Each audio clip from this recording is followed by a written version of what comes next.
سلام به همه فارسی زبانان و آنهایی که عین حال دارند ما را گوش میکنند.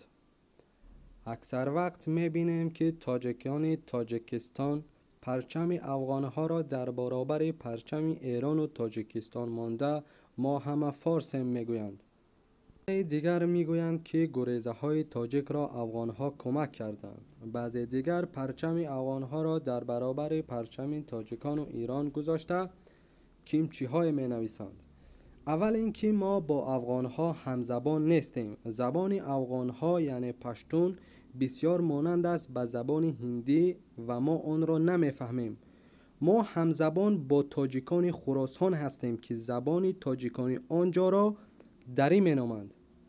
دوم اینکه گریزه های تاجیک را افغان ها نه بلکه تاجیکان خراسان کمک کردند. آن زمان حکومت در دست تاجیکان برهان الدین ربانی و احمد شاه مسعود بود که آنها بر ضد طالبان می جنگیدند.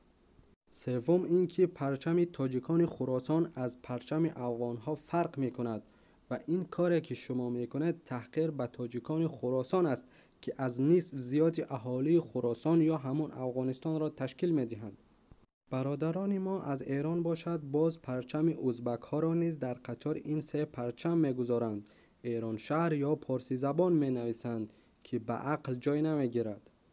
آیا بار دیده اید که آذری های باکو پرچم ایران و آذربایجان را کنار هم گذاشته ما همه آذری هستیم نوشته باشند؟